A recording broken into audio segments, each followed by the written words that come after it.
Hey, what's going on, everybody? How you doing? I'm going to make myself big really quickly, and I want to ask you a question. Now, I'm not a magician, but I have a deck of cards here. And you guys seen that, people are like, hey, pick a card, any card. And I'm going to take this one. It just happens to be the Nine of Spades. Put that in my mouth.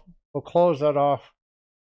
And then the trick here is that what I want to do is I want to make sure that I hold this. I want to take this card and put it in the deck, right? So I'm going to put this card in the deck. It doesn't matter where. You guys will see this. I'm not hiding anything. Whoops, got a little bit of blur. I'm going to put this in here. And then what I'm going to do is, as you look through this deck, I'm going to pretend like this coin or this card is just automatically going to flip over. And so, you do your magic trick, you do whatever. And then as I go through the coin or the cards, right? And oh, there it is, right? And the card turned over. Why would Frosty start a coin show talking about a card trick? And it's because I've been watching some channels recently and I'm seeing something that I want people to be aware of. See, we get experiences. And I'm getting a little bit of lag, so I'm trying to do this slowly. We get experiences that show us what we think we know because, again, just because one card is turned upside down doesn't mean the rest of them are. See, when I flip this deck of cards over, all of the cards were face up. So when I put this card in here, face down, it's the only one that's face down. So what does this have to do with numismatics? Well, we're going to talk about that a little bit today. We're going to talk about counterfeits. We're going to talk about this Lincoln cent that's out. Eric and Jack are here. Hello, gentlemen. How are you? Wonderful. Wonderful. Good morning. Great. So what I want to do is I want to ask you two a question. And I didn't really frame this with these folks. So this is not something that they were aware of or that they knew that I had planned on doing. Have you guys ever heard or listened to people that you believed you knew what you were talking about without you really even understanding what they were saying? You mean believe that what they were talking about? Did I say that wrong? I might have said that wrong. Yeah. So they're saying something like they know what they're talking about. Well, no. I said that correctly. They're saying something, but the intent is to get you to think that there's more to it than what you think there is. Yes. Okay. Happens all the time. Happens all the time. And the reality of this little goofy trick with the cards isn't to teach you a magic trick, although if you want to learn how to do a magic trick, I'm sure some of you that have kids or grandkids might like that. The purpose of doing that was to give you guys insight that a lot of people are taking what we like about this hobby and they're manipulating what you see well enough that they lead you to a conclusion that you normally wouldn't have. And because of that, I want to talk about the Lincoln cent. I want to talk about what's going on. I know you guys are probably sick and tired of hearing about the retirement of this. But let's kind of go through something. So I want to show you guys this. I want you to enter a 1 in chat if you've seen this. If you have come across this, this is something that was done by the Topps Trading Card Company. This is something that's happening right now. Today is the last day to do this. This is an event that they have. And again, if you understand anything about Pokemon, baseball, football, soccer, whatever kind of card there is, you have the opportunity to pull a really neat set. So they have multiple cards. This one right here, which is the The penny, this one right here, is just a card. There's nothing there. It's just a card. This actually has a penny, and you can see right here the little small one that's 1 of 50. So if you get one of these, you're going to get an actual authentic 2025. And the piece de resistance, the big one, is, as Paula said, this flowing hair. Now the flowing hair is an authentic 1793 chain cent. It is a real coin. They acquired one. It is 1 of 1. It has this foil refractor pack. I did a short on this. But it's a cent. You're right, but it's also a penny. Again, both pieces of language are correct. But when you look at this, again, these are things to get people's attention. Now, we've seen this in the stacking community. We've seen this with the grading companies. We've seen this with people doing the wreath cent. The 1793 is a wreath cent? I thought it was the chain. This one's a wreath. Oh, that one's a wreath? Yeah. Okay, I said that wrong.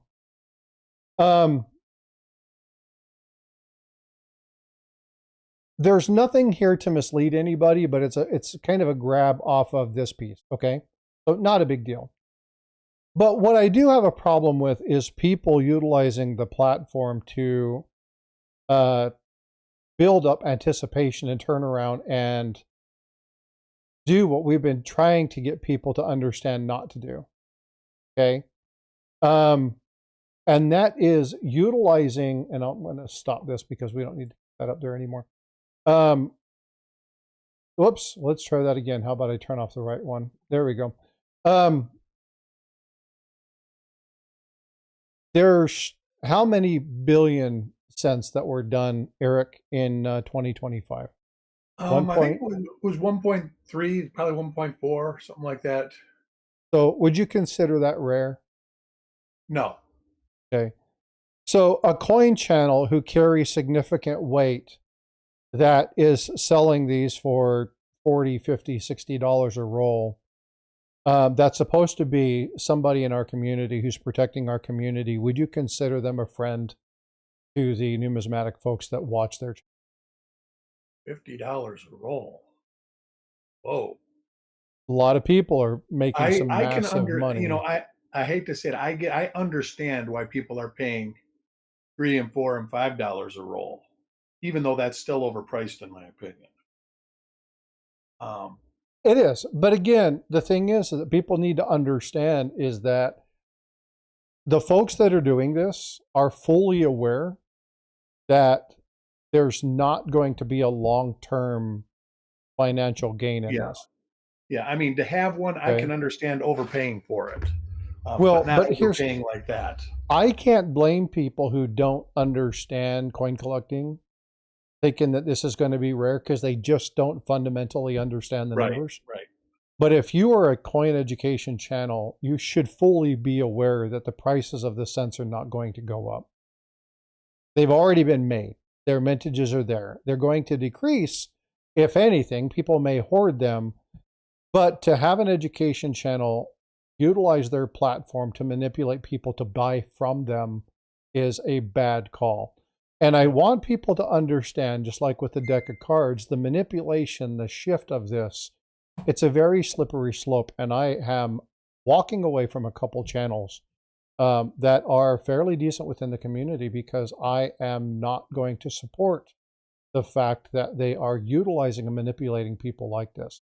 So I want to walk through, before we get into Jack's portion, I want to walk through a couple things and just give some people some downright straight up information.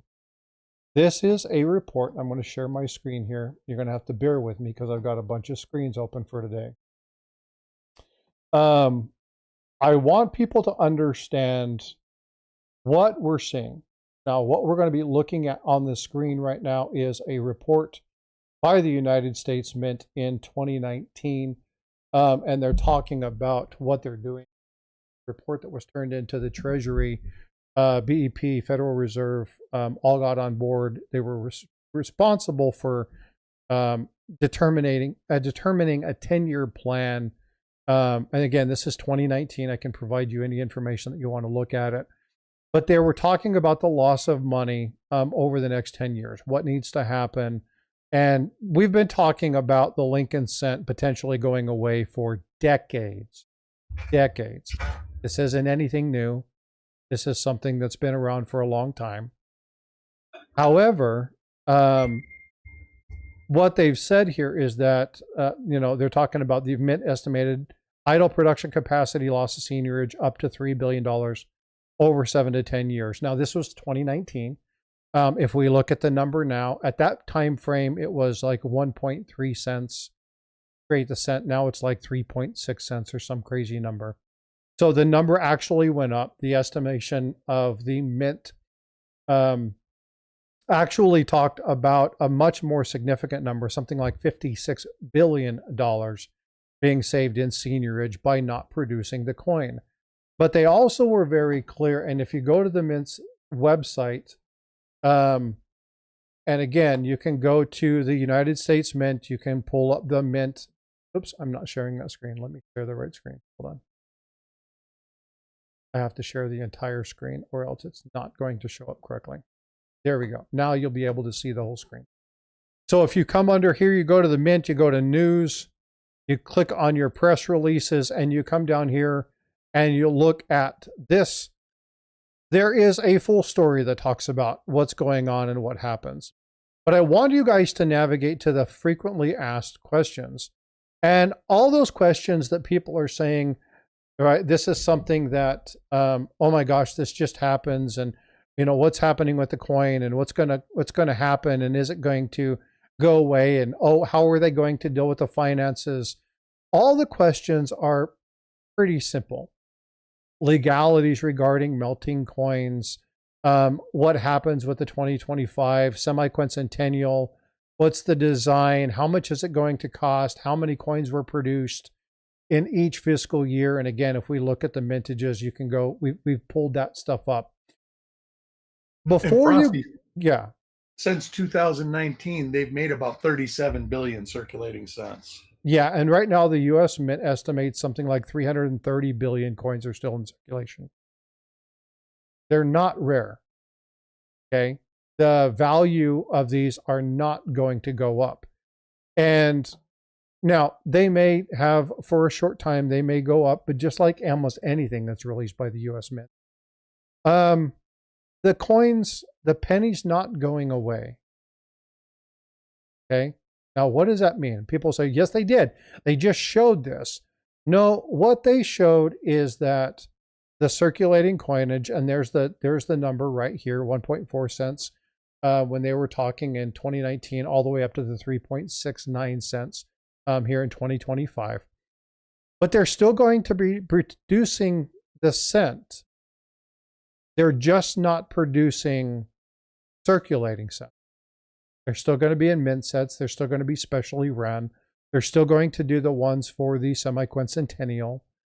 So cents are still going to be around. They're not pulling these out of circulation. They're not demonetizing these items. Don't get caught up into the FOMO that is this penny thing. It's a non-issue. I'm going to stop sharing the screen and I want to have a discussion because I want to go back, and I screw this up all the time. So somebody's going to have to throw this in chat because I'm an idiot with this date, and I can never remember if it's 1901S, 1903S, 1892S, the one that was a $10,000 coin until they found the hoard. And now it's a couple $100 coin.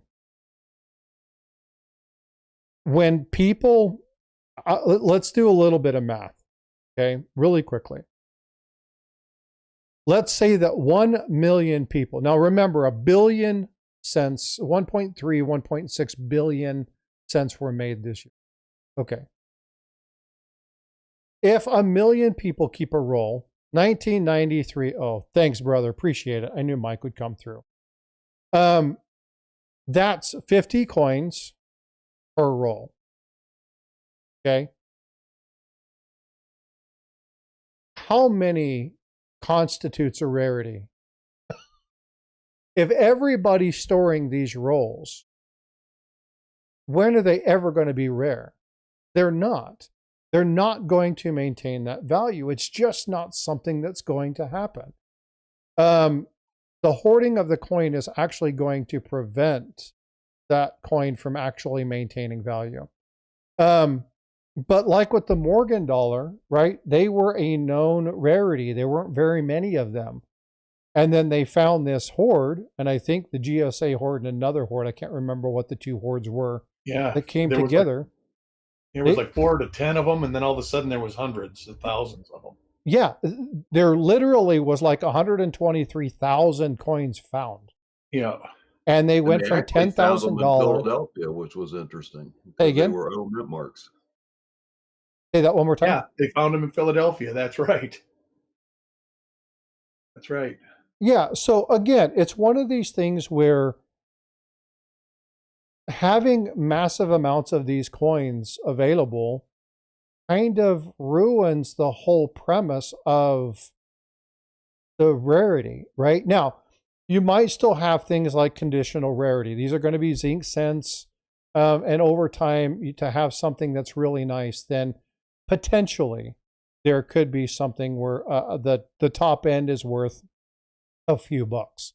But it's not going to be this massive money that everybody thinks. I mean, we have case history from our sister country up north that there's no massive rise in the cost of the collectibles of those.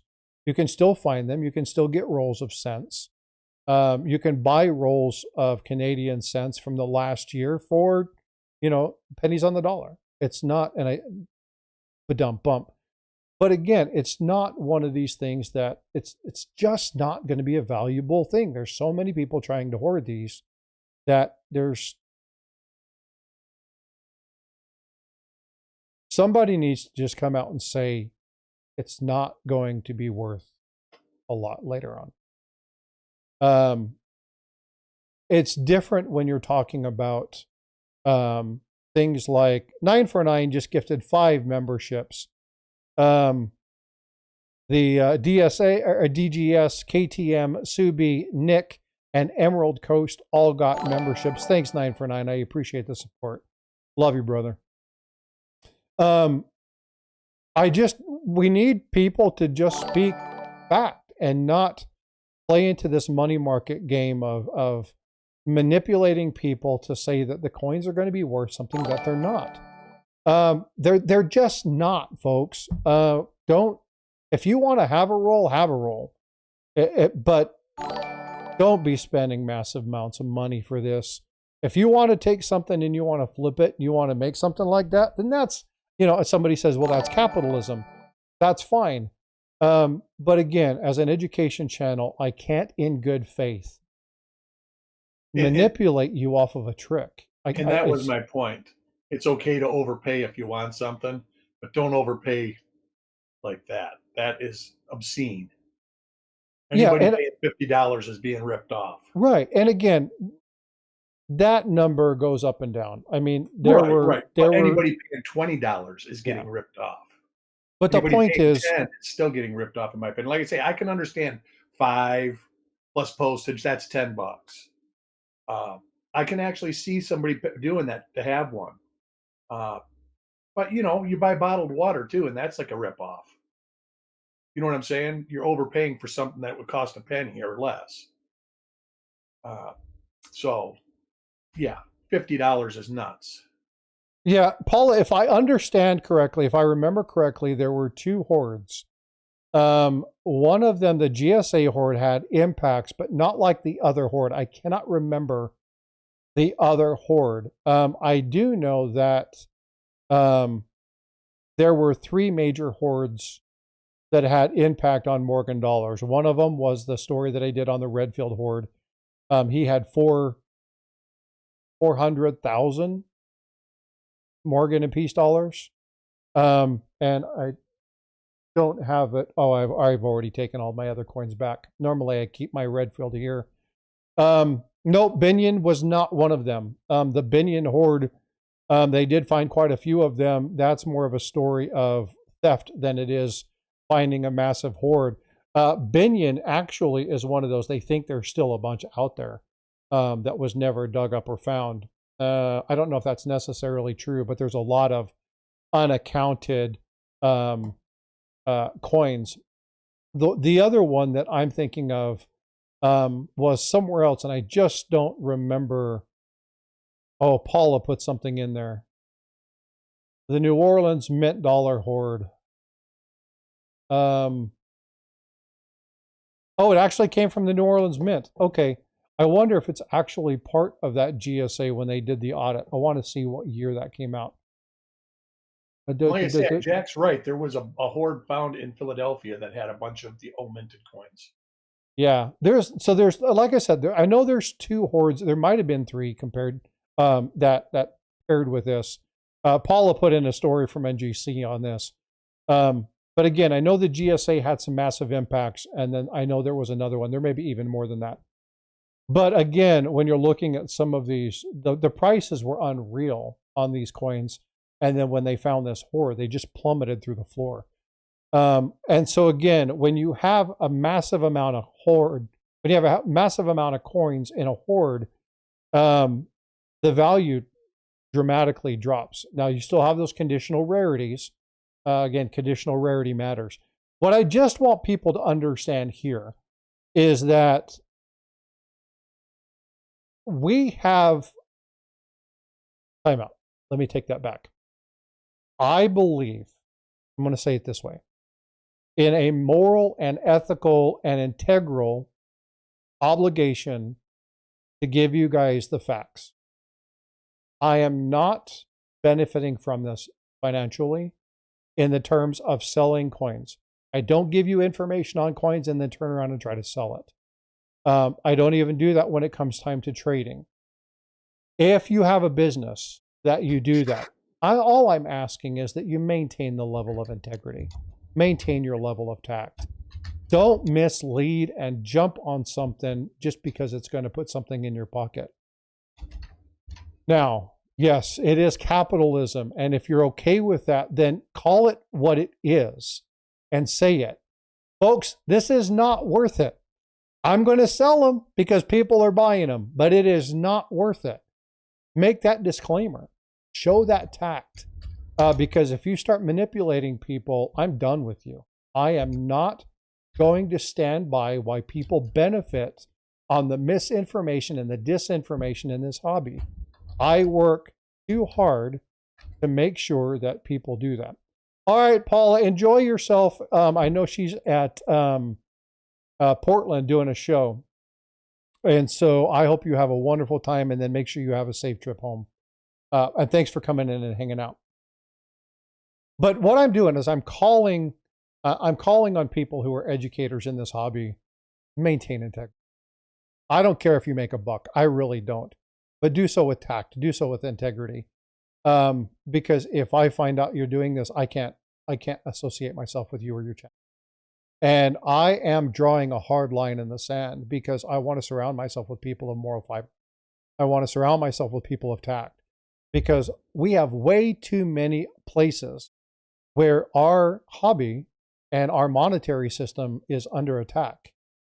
And Jack, is that not a fair assessment? No, it absolutely is. And so I do not want people in this hobby to knowingly join that aspect of that. And so again, I want to be front with people. This isn't a card trick. This isn't a game. I take this very seriously, and I'm calling for people to be people of tact and be people of integrity. And if you don't like it, then sayonara, because guess what? That's what you're going to get here. And everybody who comes on this panel, everybody who's here, really has a desire to help and protect this hobby. So please do monitor these places. Know what's going on, see it for what it is, and make your own assessments. But I need you guys to know where I stand. Is this penny thing that big of a deal? Yeah, it's historically interesting. Hey, they have stopped creating circulation cents. I think that's an important thing. It's a cool thing to be a part of. 232 years of doing something and they've gotten rid of it. But it doesn't change the way we do commerce. It doesn't change the fact that the US Mint is still going to make penny dies. It doesn't cent dies for non-circulating coinage. We're going to see the semi-quincentennial next year. We're going to see our fill of cents. And I'll tell you what, I'll bet you if the media never spoke of this, if the US Mint never dropped this, all of you probably would have been hard pressed to know that they changed anything. Yeah, the difference is I would have 3 boxes at my house, and I have 0. Yeah. What were you saying, Jack? I just want to make a point too. You know, a lot of people that know me know I work at the post office, and we have to get operating change, so we go to the bank to get that. Yesterday was the first time they limited the number of cents that we could get, rolls of cents. And it's like, wow, even the banks are playing into it a bit. They don't have them. I know, yeah. I know, exactly. Vote for Pedro says, I want Frosty to do a stream where everybody in chat disagrees with Paula. Oh, that would be mean. You know she's still lurking. That would be horrible. I assure you she is. Oh, you know, we only pick on people we like. That's right. Yeah, so I think that would be hilarious. Luther's like, I'm game. Yeah. I think that would be funny. We would have to break it to her very quickly because she would get frustrated. But that's kind of evil. But it is funny. Leave it to Pedro to come up with something like that. But again, folks, I just want to reiterate that. I'm not going to belabor this anymore. We're not going to talk about the cent. I just wanted to show you, I seen this card trick the other day, and I was like, you know, it's a really interesting fact that we assume a lot. We need to stop assuming when it comes to things and really start doing due diligence. But I am committed to not being a part of the problem. I do not want anybody to ever come back and say that, well, you knew that wasn't right, but you still went through and tried to sell this, or you still went through and tried to promote. I don't ever want anybody on my stream or in this panel, any of our guests, to ever be put into that light. I want this to be a place where you guys can come and get true and accurate information. And if it's something that is hard for people to hear, then it's going to be something that's hard for people to hear. But I will not sacrifice my moral compass or my moral fiber in the profit of making a. I'm not going to. So I just want you guys to be aware of that. I wanted to declare that to you guys publicly because I am sickened by some of the stuff that I've seen. And, you know, call me holier than thou if you need to. Tell me that Frosty's got his panties in a twist. That's fine by me. I don't mind. But I am about integrity first, and my moral fibers more to me than anything. All right. With that being said, good, bad, ugly, how do you decide? Sounds like my cue. Dun, dun, dun, dun. Dun, dun, dun, dun. All you, brother. All right, so this is another preliminary article that I'm going to post here on Frosty's channel first. And as I had talked about in a previous chat that we had done, I do what I call a daily dumpster dive. And Frosty has a really good image of that I actually put in my last article of the monkeys going through the stuff in the dumpster. But I go through that basically to look for counterfeits on eBay on a regular basis. I do that. Jack Riley does that. A number of us do that.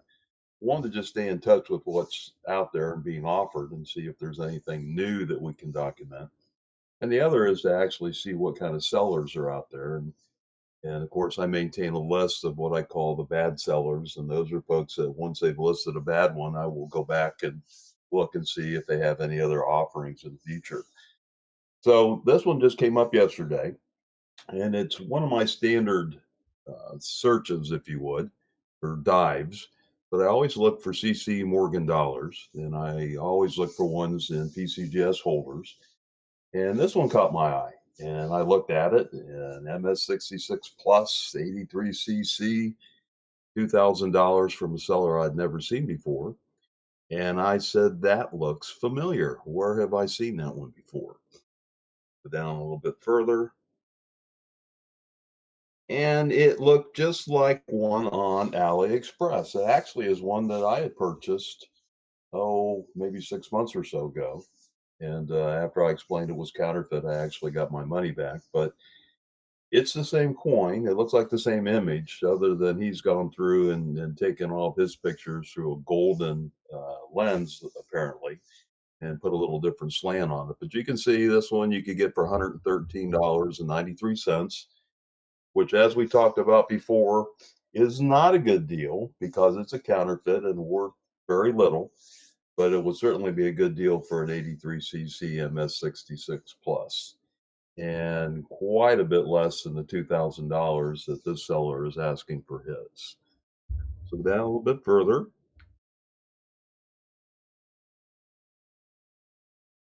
and I said that, gee, they're basically identical coins except for the yellow tint of the base seller's images. And then part of my process is always to go in and try to look at what's the online cert telling me. And in this case, it's really pretty bad news because it tells me that it cannot be found. Like I said, it's a bad sign. And I sent a note to PCGS over the weekend, actually Friday, and just asked about the cert. But I believe it's probably one that I had previously reported. And so now it's not even coming up.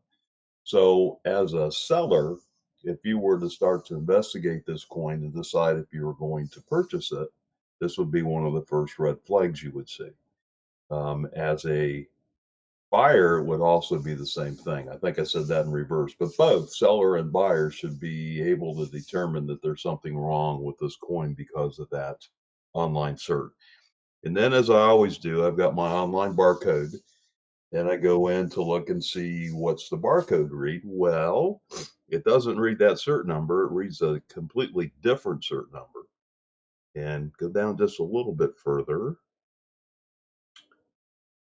It actually reads and scans as a 1989 $10 gold eagle. So not even close. I had seen some others that had read the same cert. And again, I'm pretty sure I reported this cert as well because when I went to look it up, it didn't come up either.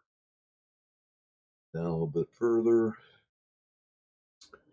And then the reverse QR code. Now, this is interesting because many of these fakes that we've seen in the pretty decent PCGS slabs, the QR code on the back will read the correct cert number, but it says .cn, and that's for China. And there is a PCGS China um, area there. There is a place there that actually do certifications in China. And so it's rather ironic that these Chinese counterfeits actually come up with .cn, or the Chinese PCGS site. So that's another good indication that we've got a problem with this coin. Go a little bit further. And folks, just as an FYI, when you see these URLs that are .cn, .com.cn, don't just go navigate to them because you Right. don't know if they are trying to gather your information. You don't know if there's, it says they're secure, but you can have an HTTPS site that's not necessarily a secure site. They're non-trusted sites. So be careful when you're trying to look at sites like this to pull stuff up. You might inadvertently um, download something or get some malware or something. So be very careful. Absolutely. Again, I just read it with my QR scanner and just see what it's going to come up with. Oh, I So know, but there's a lot of people that would want to see what it actually looked like and try to navigate to the URL. Just urge caution doing that. absolutely agree with you. And in fact, I've never tried to do that either.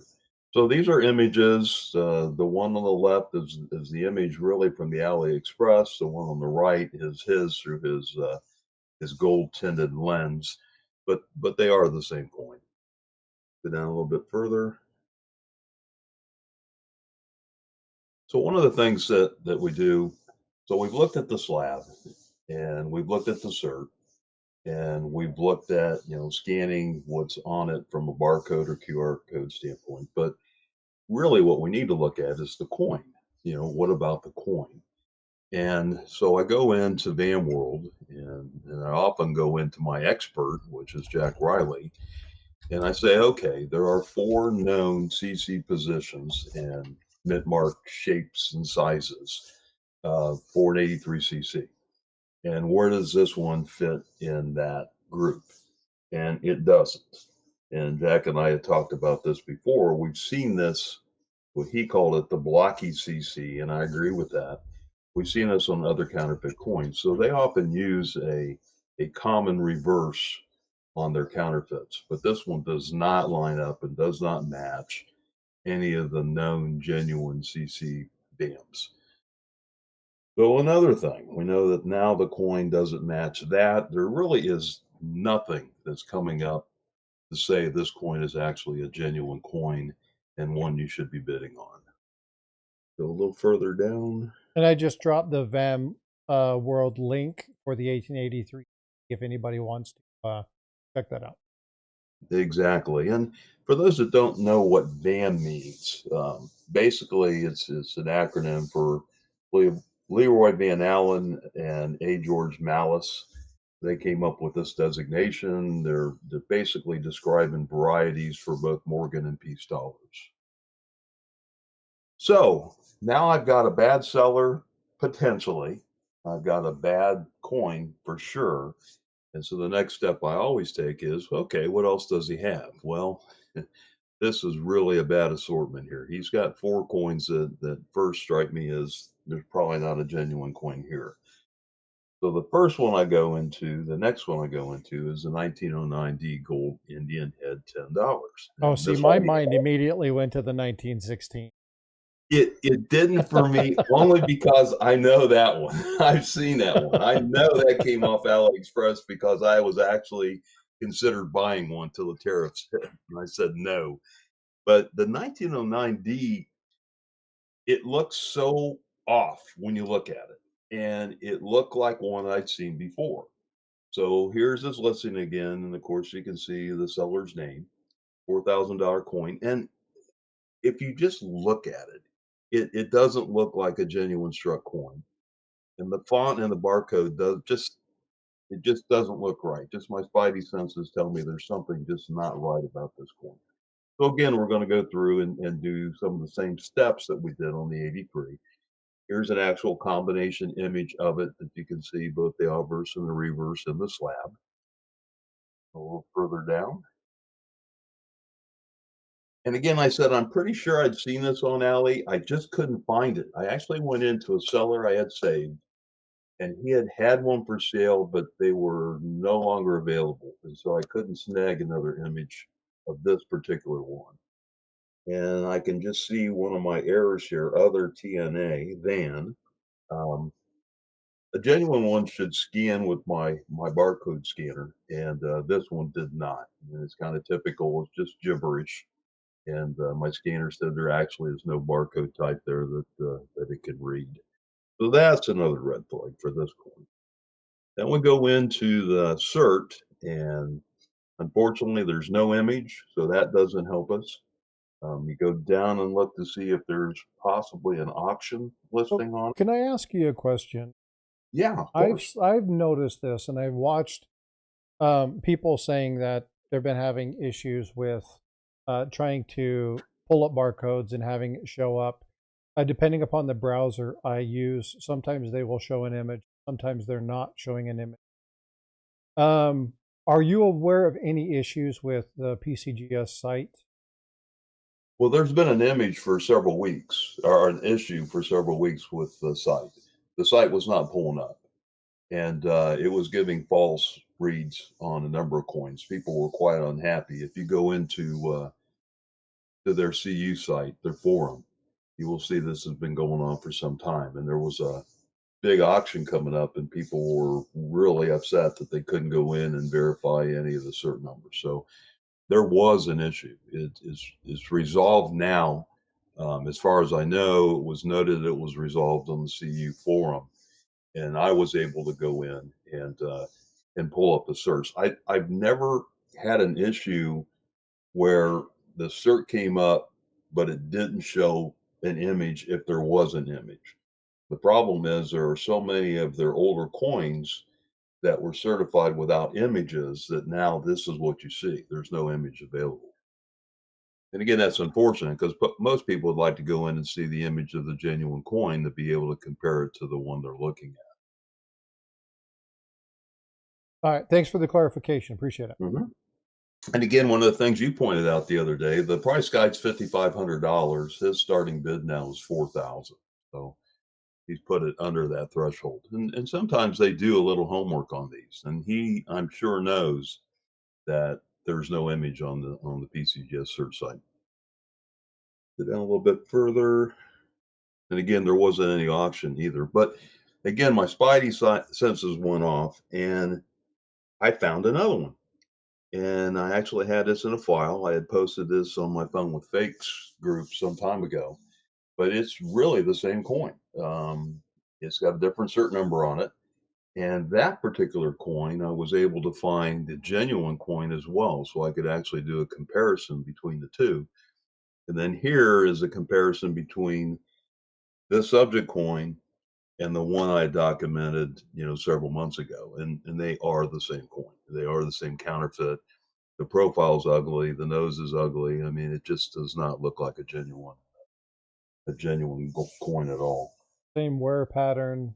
Same wear pattern. There's a mark that goes like from the eye to the second star. You can see that on both. It's just they're the same counterfeit. And go down a little further. So then this is the counterfeit compared to the genuine coin. And you just see the whole profile is completely different. You can see the date font is completely different. I mean, this is one of those, like I said, I could see it across the room. It just didn't look right. It looked off. It didn't look like a US Mint product. And then the mint or the reverse image, go down a little bit further. I mean, look at the beak. I mean, I said it looked more like a vulture. I mean, it just really is off. And again, the font's off. There's really nothing good about this coin. Oh, and look, and it's an "In COD We Trust" error. Yeah, there you go. I don't want to go down that path, but here we go. Oh yeah, sorry folks. That's yeah, no, that's good. But anyhow, it certainly doesn't match a genuine coin. So this thing's not holding mustard to anything. I mean, it's pretty bad. Well, at least they spelled dollars right on this one. They did, and they didn't space it, so it's DAW and lurs like we've seen before as well. All right, so now we're going to go to the one that you pointed to. This So one real quick, before you go there, we have a question. What are your thoughts on the certified slabs catching up to the market? You're going to have to clarify that a little bit more, 949. I'm not tracking. He's probably talking about silver and gold. A lot of the silver coins are basically, the slabs are selling for spot. So, okay, that's exactly what he's saying. So in my humble opinion, now Tiger and I, you guys know we do Stack Elector. We talk about stacking as well as the numismatics. And we had Lynette Zhang on a little while back, and she was like, buy pre-33 gold. Buy your older numismatic coins. Get them, MS62, MS63 or above. It's a good purchase. And for a long time, it's like, well, but there's so much numismatic premium. And you kind of need to be careful with that, right? However, now we are in a time, and Paul has talked about this a number of times, we're in a time where there's not really a lot of numismatic premium. You're seeing a really good opportunity right now to buy numismatic coins for the price of the metal. And that is a really good opportunity for us. It's a great opportunity for the numismatist, even stackers, to buy those slabs and those kind of things right now, because you're in, and I think they call it a white whale, if I'm not mistaken, where the value of the metal supersedes the value of the numismatic item. And when it settles and they balance out, then obviously that numismatic price will go up. But right now is a really good time to buy pre-33 gold or higher dollar silver content, because you're basically saving on some numismatic premium. Not on every coin, mind you, but in many cases, I've seen quite a few people say that this is a good time to pick up on that. 949 says he was taking advantage of that. Thanks. I didn't mean to interrupt, Jack. I wanted to clarify what that was, and I didn't want that question to get lost. So thanks for letting me do. Oh, no problem. It's always good to answer chat. So we're the one that you pointed out. This one is really bad. There's only one of these, obviously, the Pogue 1916 25-cent MS65 full head. He only wants $35,000 for it. This is an image that came right off of AliExpress. What's interesting is he's taken the image from the genuine coin, but he's also thrown in the images of what he got. And it's typical when I bought some coins from Ali. You had an image of a genuine coin, and then you got something that was not quite genuine. And that's the case here. So if you go a little further down, you can actually see what he lists as what he received.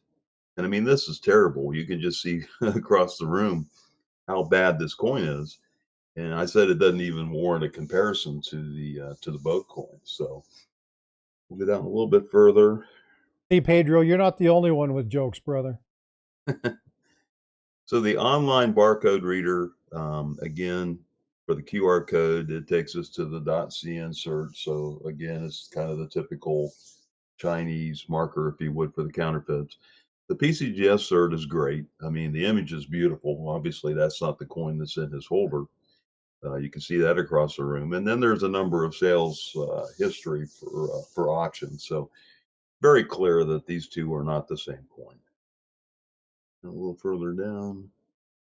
Oh, and so I reported all three of these so far. All three of those have been removed. And I thought, well, let's look at his fourth coin. It might be interesting. So this one, he wants $5,000 for 5132. It's his 2019 Eagle $50 PCGS MS70. So he shows his image, and then again he shows the images of the coin he actually has, which is that one.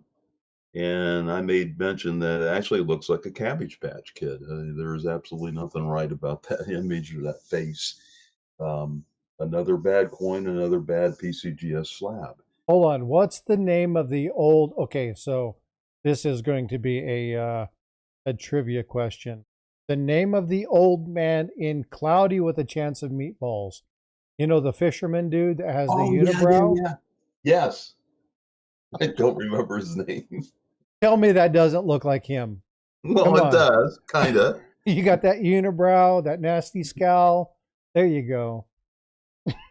Yeah, it's pretty awful. But Yankee but stacking. for $5,100, you can have one, for yourself. Go down a little bit further. So then we go in and we look at the auction or the cert, and it actually doesn't have an image again, but it shows an auction from David Lawrence. And I'll just make mention of, I wonder where he got his images. So go a little bit further.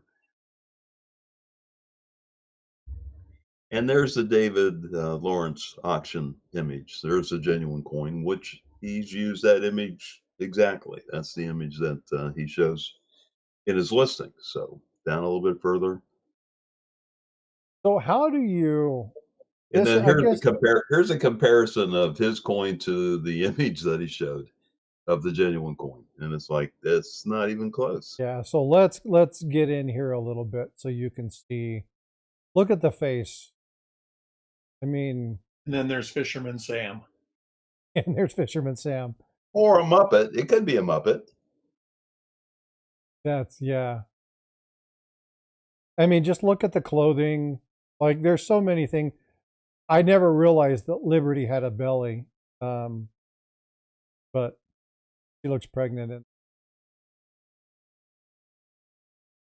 But yeah, so I mean, just look at the detail and the positioning.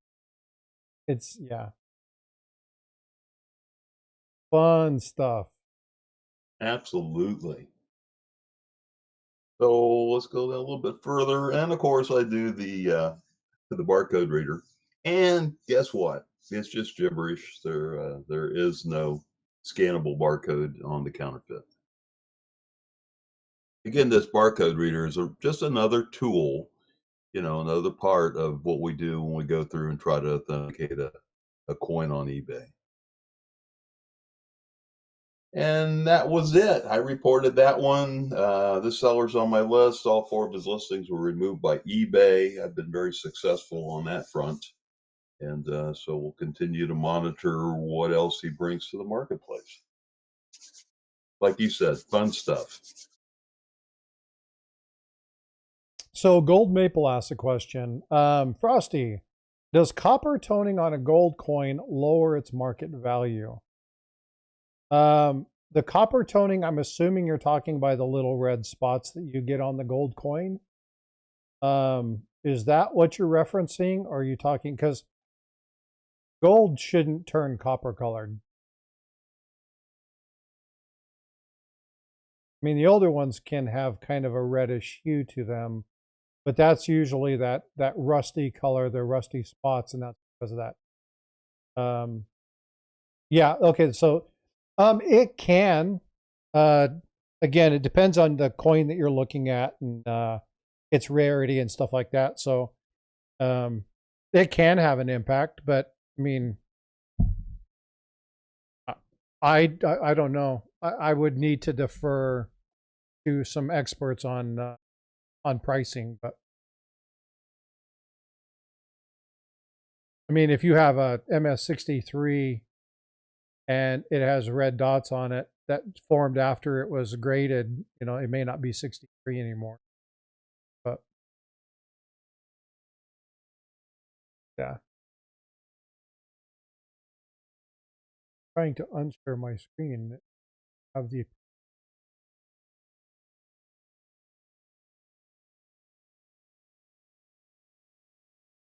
That was really weird. It told me I didn't have permissions to stop sharing my own. Anyway, well, Jack, hey, as always, man, I definitely appreciate. That's a great point, Mike. Copper spots can actually help you authenticate the gold. That's a good point. Good question. Jack, do you ever utilize when you're looking at gold? And I know you have a gold guy. We've talked a little bit about that in the past. Do you ever utilize copper spots to help determine whether it's authentic gold or not?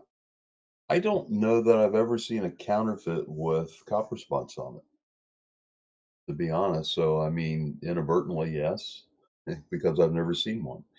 And many of the ones that I've taken and that are really bad counterfeits, I've got a $20 gold piece and a really bad PCGS holder, and it was basically tungsten and with a little bit of gold over the top of it. There was very little gold content at all. Yeah, and again, depending upon how they made that particular batch, it would have been really easy for the metal to have mixed incorrectly or something be towards the surface more. The same coins within the same batch, some may have red spots and some don't, right? So Mike says that they're generally not considered undesirable. I've never seen, I've seen people complain about it, ask about removing it, watch something on Salivate about removing it, utilizing some chemical, but I wouldn't recommend. Again, I don't recommend cleaning your coins at all. If it's that big of a deal to you, conservation is glorified cleaning, but at least it's happening with a professional. If they jack your coin up, then they have to cover it.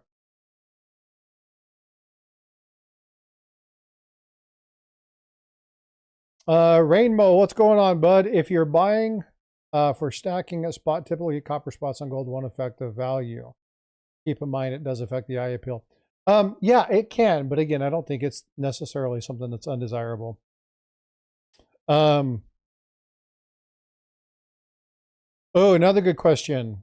I'll leave this one to Eric. I know him and I have talked a lot about this. The Silver Eagles, privies. What are your thoughts about them? Well, I'm not a big fan because I think they're all going to have privies. Yeah, I mean, it's just going to be like the Maple Leafs, going right? to be a Yeah. particularly premium on them. I think there's going to be some that are going to be more collectible than others. And that's possible. Something that's like 5,000 or yeah. And so, but the problem with the U.S. Mint is that they don't do anything in small numbers. It's 50, 70,000. You know, when you look at the Royal Mint or the Canadian Mint, it's not uncommon to see 100, 500, 5,000, 2,500. 4, 2, 1. Yeah, small numbers, right? Yeah. And when you talk about, and somebody just mentioned the Omega Privy on the last few coins that were struck. They're going to auction them off on the cent. Absolutely, right? The flowing hair, and I meant to grab some coins.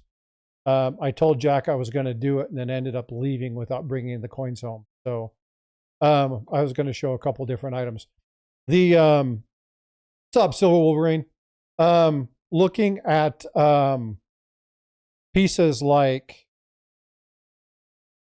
the flowing hair, right? That preview where there's 230 or the 1795 or 1796. There's some of those things that, yes, they will maintain value. Even those are coming down. I think they've dropped like 20 to 25% since last year. Well, the FOMO's gone off of those. Say again? Now the FOMO's gone. Now the people that are buying them are the people that truly wanted them in the first place. Yeah, so I mean, there's still the prices on the flowing hair with Privy, not the signed ones, the ones that are just the regular flowing hair with Privy. They've gone down about 20, 25%. They're still holding pretty decent value, more than I expected. They're rare. 230 is rare. Well, 230 of the gold, 230 are the ones that have the signature, the right. numbering, and then they're 1796. But again, you're talking about there's not a lot of them. There's not a million of them. 1,800 is a low mintage for the U.S. Mint. Right. And so to have something like that, yes, I understand that. But I look at this, what is it called? 8th era?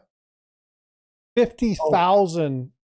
Right. And people are like, well, no, there's 500,000 of those folks, not 50. 500,000 of the Eagle and 500,000 of the other. That game flopped. Now people are still spending for that, but will you ever see that money back? I don't think you will. You might get people, again, if you're going to sell it on eBay or something like that, you might get somebody that does that. You've probably lost your audience with stackers unless you're going to do it where you're going to buy it and then flip it. That's where I was going with the flowing hair. Yeah. Frosty, was you had a lot of people just buy those to try to flip them. Yeah. And now that it's been a year or two, the people that are selling them now have to sell them cheaper because the people that are buying them are the people that really wanted them in the first place. Right. And Luther, so there are some that are very desirable. The V75 is something a lot of people still look for, especially with the ASC. Me and Azure Blue were talking about the V75. He was telling me that he had one, bought the gold coin with the V75 on it, sold it for like 12,000. Now in MS70, the coin is 35, 40,000, right? And he laughs. He's like, oh, ouch. A win's a win, man. But here's the thing. He still made mass money up front. Yeah. Now, here's the problem. Is that typical for the U.S. Mint? No, it's not. Normally, the loss of 40 to 60% is going to be kind of your norm when it comes to those things over the course of years. So there are some that actually do pretty well, but it's not all of them. And when it becomes a thing, there's there's an old adage. It comes from a movie, The Incredibles, and that's when everybody's special, nobody is. There are some that I have, like I got the Air Force or the Army and the Navy privy. Unfortunately, I did not get the Marine because I just wasn't able to do that. I want to see if I can get that later on. And yeah, and I have the V75 silver as well as your. It was actually the last coin that I did in a trade with John Howe before John Howe passed away. It's an extremely prized possession of mine because of who owned it beforehand and what it meant to him. So the V75 will always mean something different for me, but that gold one was definitely the superstar. That V75 $700 coin or something like that in silver still, definitely saw some improvements and gains. But there's a lot of them that are not, they're just not going to hold their value. They just fundamentally won't do that. So I don't know. The U.S. Mint's going to have to get smarter about that. They're going to have to find some variation in their mintages if they're going to want people to chase some of these things. But just overall, I mean, they're kind of right now, they're one of those things where they're the hot item to buy and flip.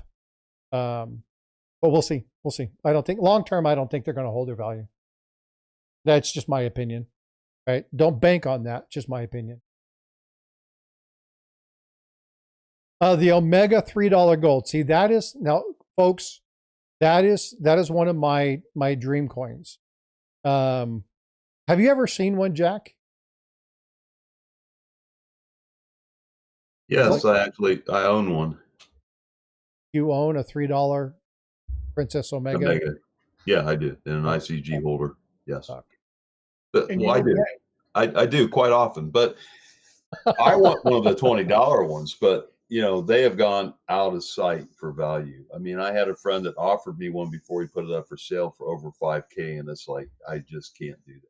I was looking at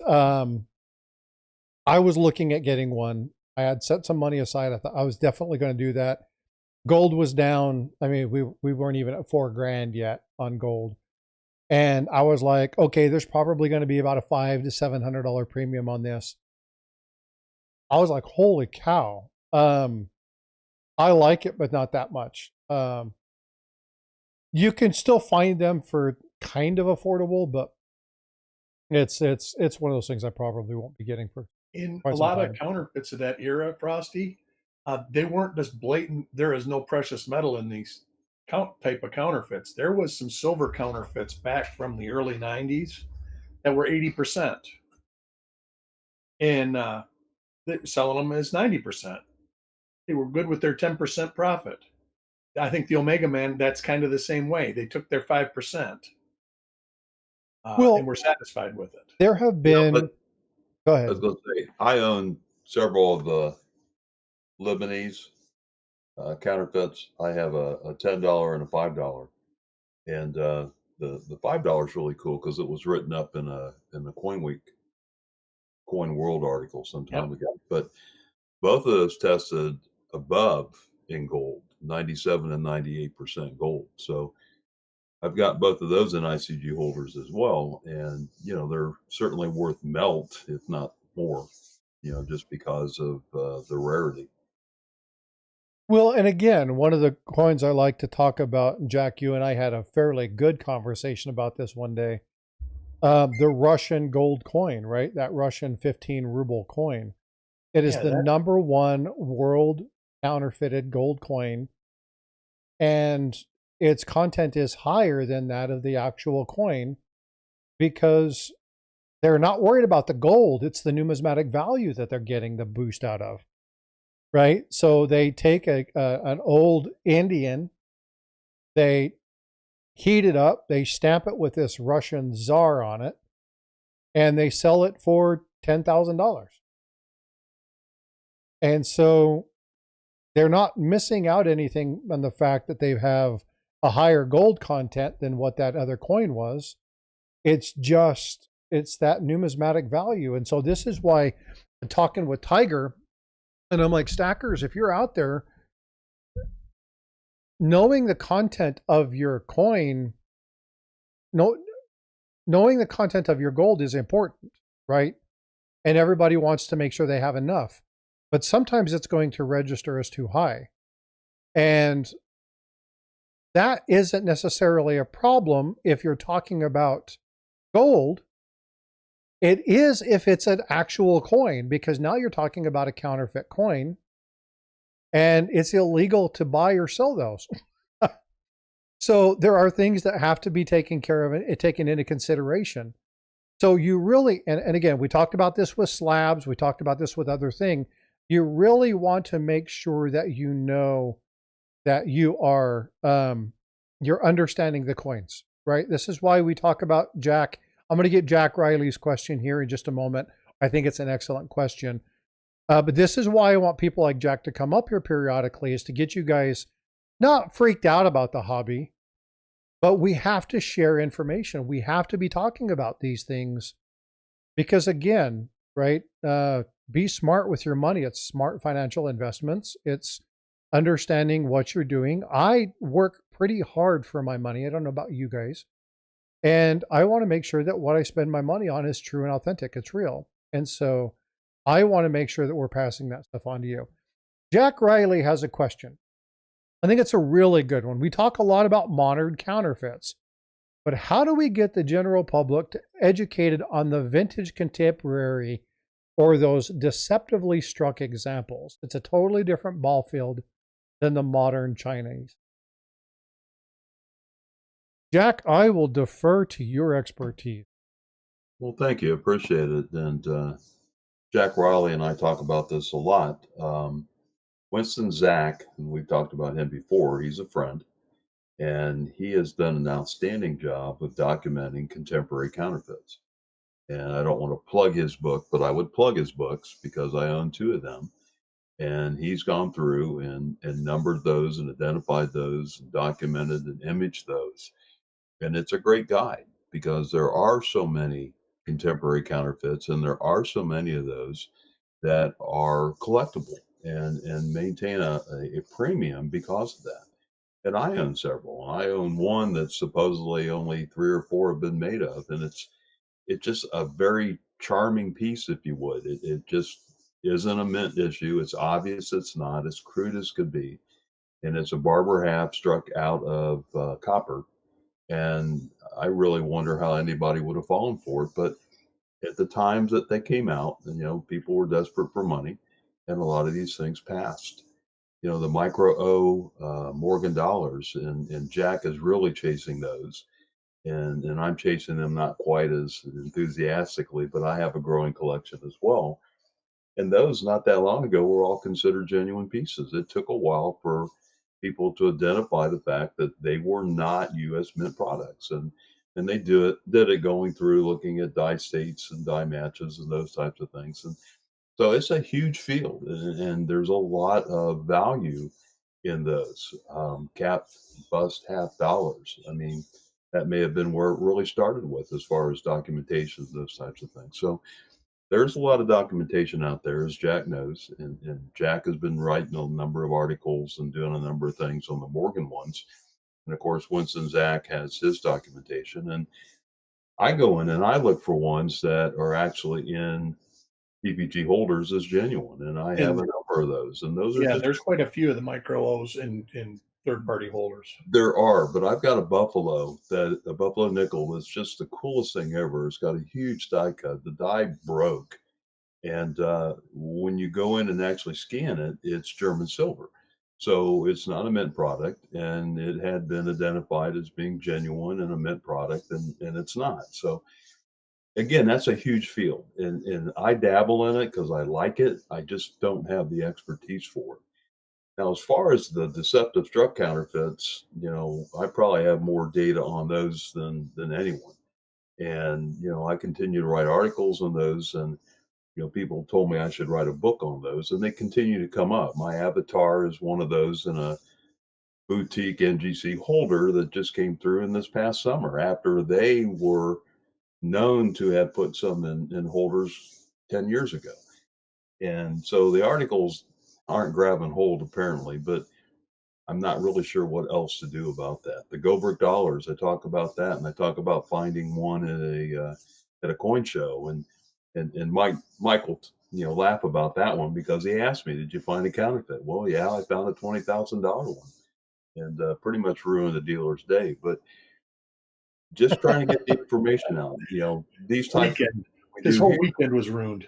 Yeah, well, Yeah. I'm sure it was, and I probably ruined the dealer that he bought it from's weekend too. So, but doing things like this, and just try to get the word out, and getting the Coin Week articles and those types of things is really the approach that I'm taking. Just try to make sure, and then talk to the TPGs, and just when I remind them that they just put another one in a slab, it goes pretty silent for a while, but then they come back and we talk a little bit more about it.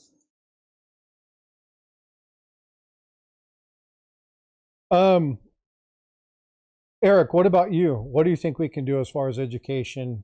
I mean, we do obviously YouTube and things like that. What else could we do? Unfortunately, I think we can only do what we do because I think greed supersedes the actual. We were getting back to this on your card trick.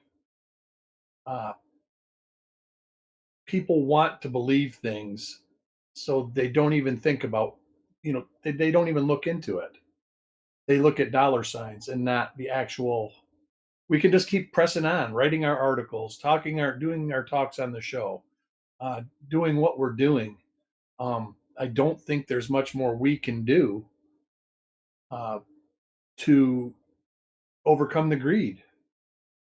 I mean, unfortunately, greed's one of those nasty traits.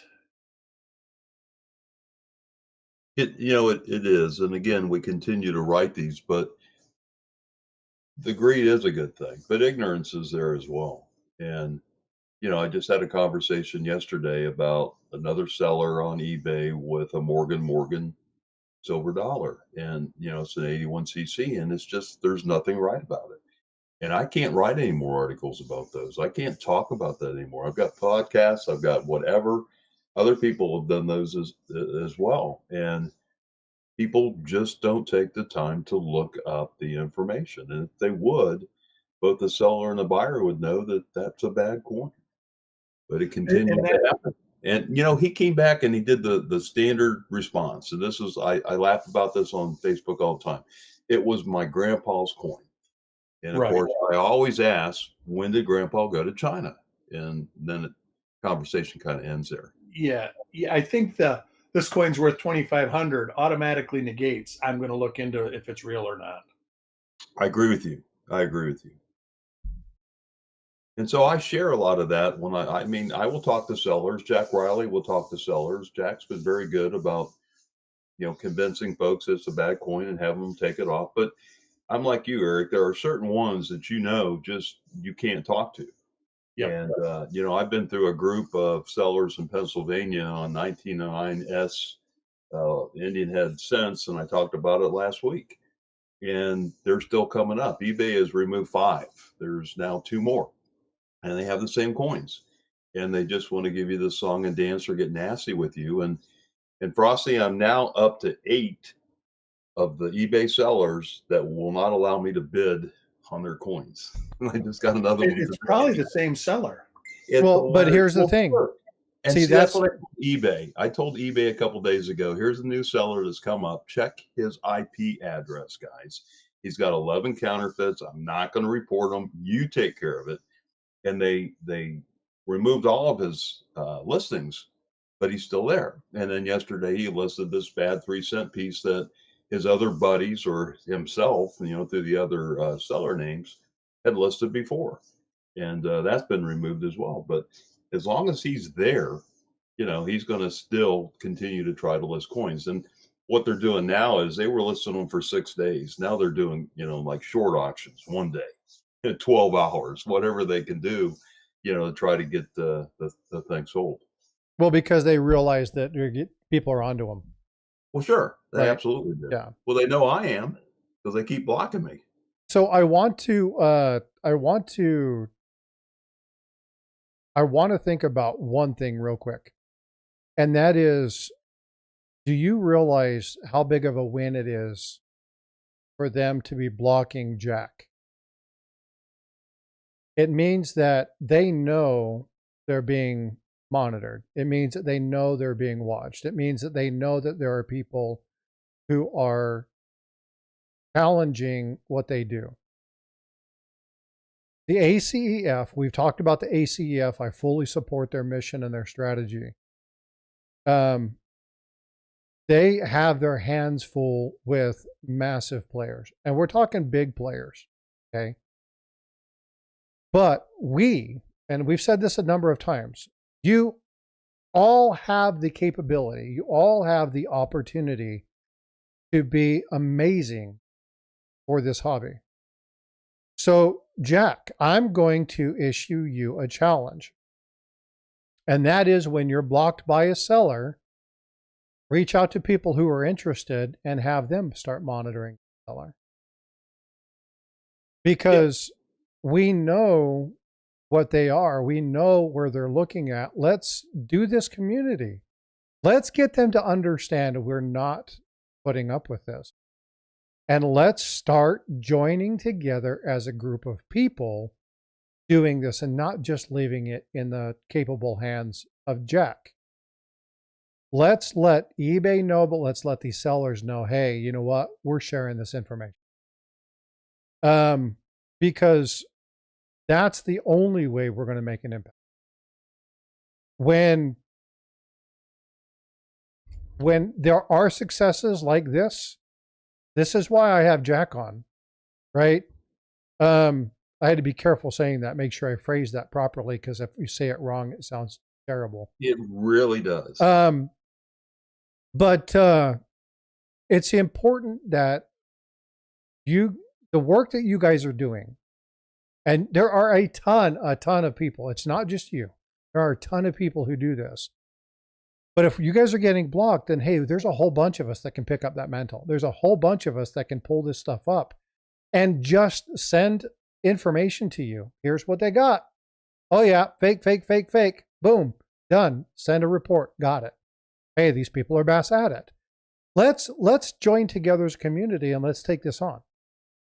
Okay? And so I think, to Jack's question, how do we get this out there? How do we do the information? Well, by joining together as a community, by calling things out as we see these, by reporting stuff and saying, hey, you know what? We're seeing these things. We're identifying these things. If people are looking for coins, you're looking for something very specific, send me an email or post something on a video. I actually need to create a video and say, if you're interested in doing this, comment here and let me know what you're looking for. And we'll get together. We'll get Paula. We'll get Mike. We can do something like that, but we'll need people to pick up on it. I can't run a full newsletter. That is a lot of work. But hey, you know what? We have people that are looking at getting this particular coin. There's a coin show coming up. They're looking at it. They want to do some research. Hey, Jack, Paula, Eric, Mike, Matt, we got an episode that we can do. Let's break down this coin. Let's teach people, hey, if you're going to be going, we've got some people looking at this. Let's break that down. AMA, right? Whatever it is. Let's break that down and start helping the community in that direction. We do this individually, but let's start finding things and start talking about ways to do that. By being a community, a genuine community, is how we're going to, one, establish information and be able to determine whether it's fact or not. Having a group of people coming together to make sure that you're hearing the same thing over and over and over again.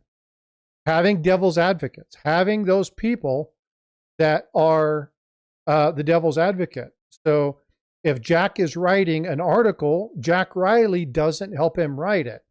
Jack Riley is the counter piece to that. Let me go look at this. Let me verify. Let me validate that, right? By building a community of people who challenge and work to each other, not a bunch of yes people. Okay, that's not what I'm getting to. We don't want to get into groupthink. We don't want to do that. We want to challenge ourselves. We want to be able to look at what's out there and say, hey, is this true? Is this accurate? And if not, what about it's wrong? Dispel that information, disperse that information. Kevin says the disbursement of numismatic information in a numismatic nation or something like that. Sharing that information publicly. Does it have to happen on only this channel? Absolutely not. There's so many great channels out there where this stuff is out there. But having that really good network, having that really good group of community where you guys are as engaged as we are. And that's how we make that change. That is the only way we're going to get this to change. I'm going to ask Jack, and you guys please answer this in chat. Before the written text, how did we relay information on?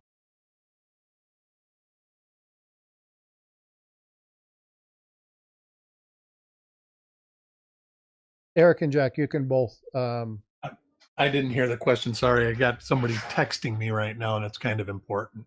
Oh, well, then deal with your pull. Go ahead. It has to be his pull because he's been dealing with that thing for how long? No, it's somebody out west that having a health issue. Oh, I'm sorry. Okay. Word of mouth, verbally. Yeah, stories, discussions, drawings. Well, yeah, they did drawings too, right? But again, it was through discussion. People got together and talked. We communicated in order for things not to be lost. And Jack, you talked a couple of weeks ago about PCGS and this 1800 slab put into this really nice holder. This was lost because of just slippage, information slippage, right? That's basically what happened. Hey, Luther, man, have a great day. No worries at all, brother. I appreciate your support. Love you. Appreciate you a bunch. But these things happen because we stopped talking about them. We stopped keeping them in our mind's eye. We stopped sharing these. We stopped the information dissemination. And yes, we can get into information overload. It's really easy to do that. But this is one of those things that if we want to protect our hobby and we want to make sure that it's there for future generations, then we need to have these discussions. So making sure that we have these is extremely important. Jack, that's my answer. That's what I think we need to do in order to do this. And that means that you need to get your microphone fixed and get your butt up on panel more and talk about some of these contemporary counterfeits or these old counterfeits, right? I'm not saying you have to do a channel, but get up here and talk more. Because again, I have said this to a number of people.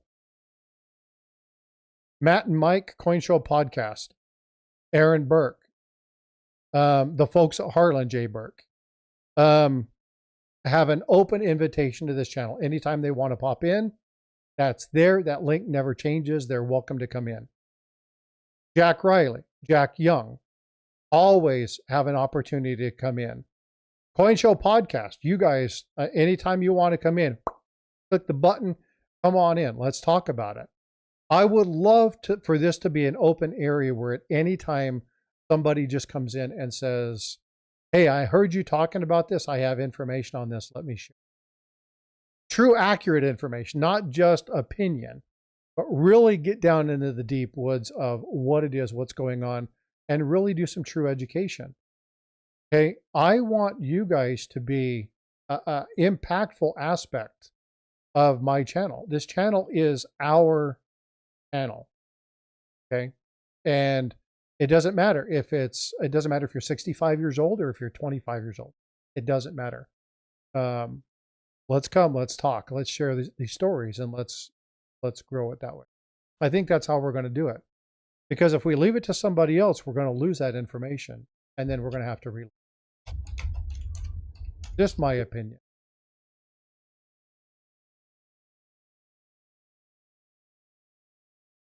No worries, Eric. If you need to go, No. I think I'm all set. Yeah. It was an emergency, but it was something that I actually had to go back and forth with real quick. So, but Jack, thank you so much for coming up. And again, I can't tell you how much I appreciate you sharing information. It's funny every time you talk about a coin, and I actually went to pull out, and I told you I was going to pull out the Carson Cities, totally forgot to do it. But now I'm going to go back and I'm going to look at all those coins and I'm going to go, yep, good, good, good. And I have found in my collection, damn it, son of a gun. Well, but I wouldn't have known it if it wouldn't have been for you coming up talking about stuff or saying, hey, go check out this proxy blog or go check out what. So somebody said something about trying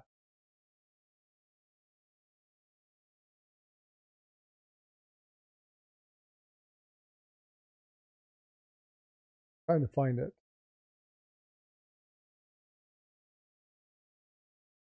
St. Jude?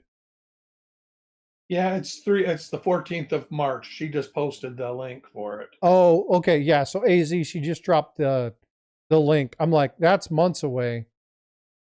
I was trying to find out what was going on.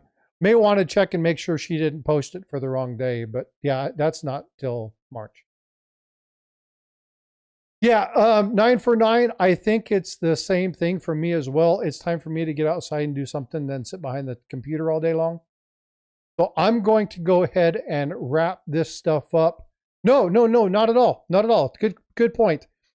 I would like to say one thing before you all go. For those of you who didn't hear the news, vote for Pedro. If you'll do me a favor and drop the final dollar amount. In 3 years, Wounded Warrior, Vote for Pedro, and a whole host of channels have busted their butt and worked with the Blue Angels. This year, they earned this last session, they earned over $100,000 and pushed their total earnings to $538,000. Amazing. Raised by this community for Wounded Warriors. That is massive. And so for all of you who took time to donate, for the people who hosted the items, $538,149. I'm going to donate a year just to make it 150, or donate $1 just to make it 150. Amazing, absolutely amazing. But there are tons of people who worked their tails off.